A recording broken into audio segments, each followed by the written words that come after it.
Hello. It is hard to explain exactly why there has been a rise in gun and knife violence in London this year, but today the Met Police let it be known that it believes music videos are a significant factor. In particular, it singled out drill music, a genre of rap often featuring violent lyrics and imagery.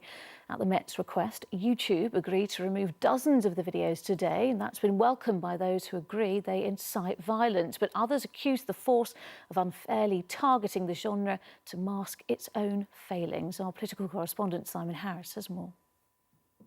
And it's real talk, I don't need to pretend. I don't play fair man, play with skanks. They're not just popular with their target audience. Music videos like this are increasingly being watched by the police, trying to spot trends and threats.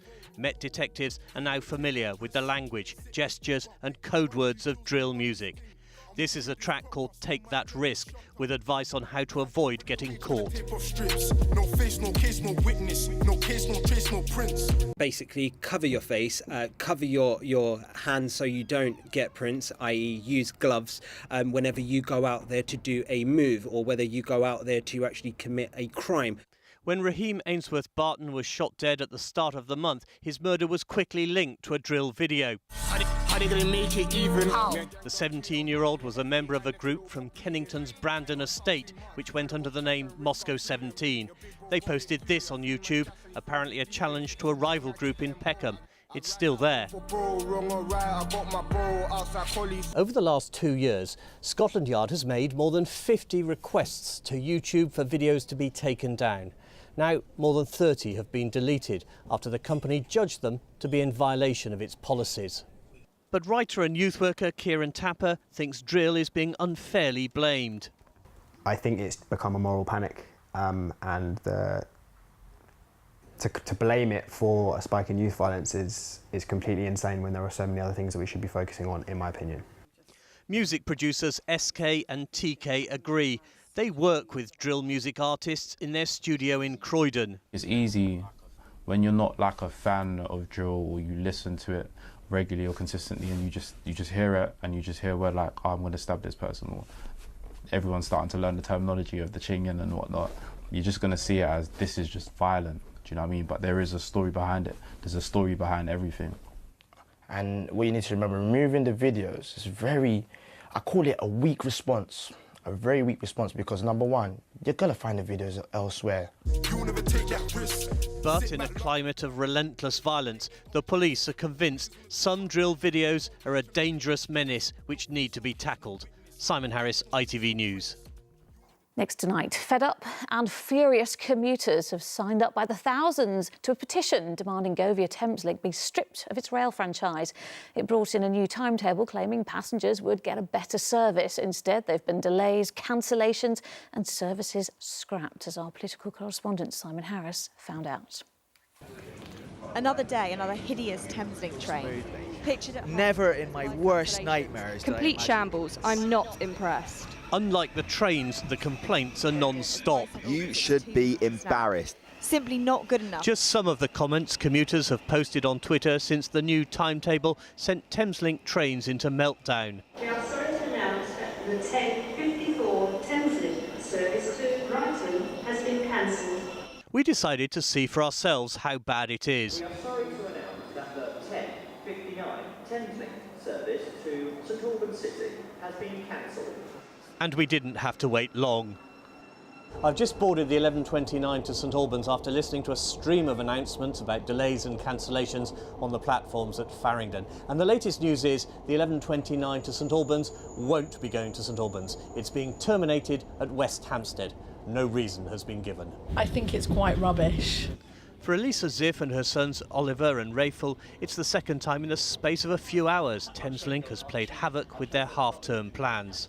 The first train was cancelled and the second train was meant to be all stations to St Albans or to Luton, and about 10 minutes beforehand, after having waited 35 minutes for the next train, they then told us that it's only stopping at West Hampstead. Professor Sarah Mole is trying to find a cure for the children's cancer Batten's disease. She should be at University College London, but instead she's working from home in Hitchin after abandoning her daily commute through frustration. I'm losing patience because there's no communication to tell us why it's happening, what's wrong, what the problem is. I think we'd be more sympathetic if we knew what the problem was. It's clearly massive, whatever it is they're having to deal with, but they're not letting us know what the problem is.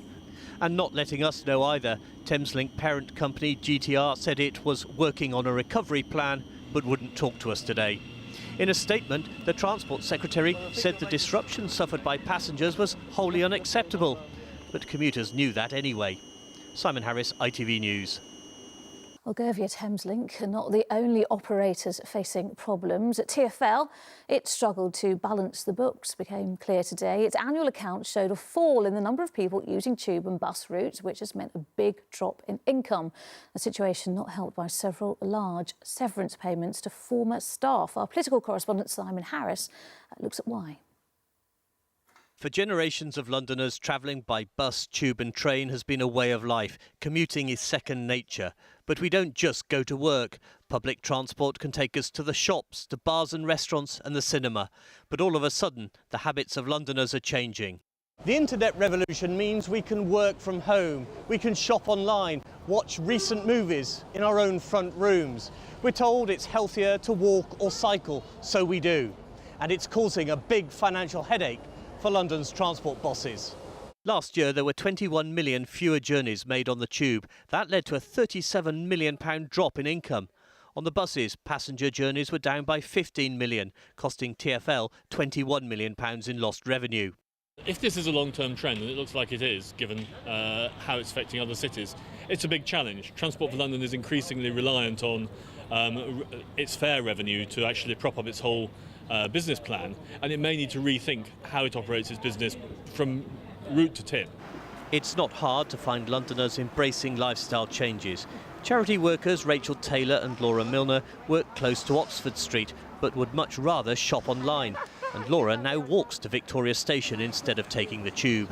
It's just very busy, everyone's very stressed out, or keeping themselves to themselves, but it's all very tense and very sweaty and not very nice. It's nice working around here, but sometimes it's easier just to, choose what you like online and then have it delivered to your door. It's so much easier than going to the shop.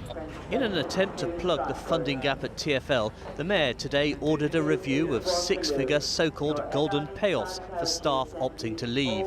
Some of these contracts signed previously are contracts that have long severance periods, long notice periods, and it means, unfortunately, us having to pay for these staff to leave. Wouldn't it be cheaper to keep them? Well, no, over a period of time, we've got to reduce the number of staff earning these top salaries. Other money-saving and money-making schemes include TfL selling its services abroad. It's in a partnership hoping to take over the metro in Buenos Aires, the capital of Argentina.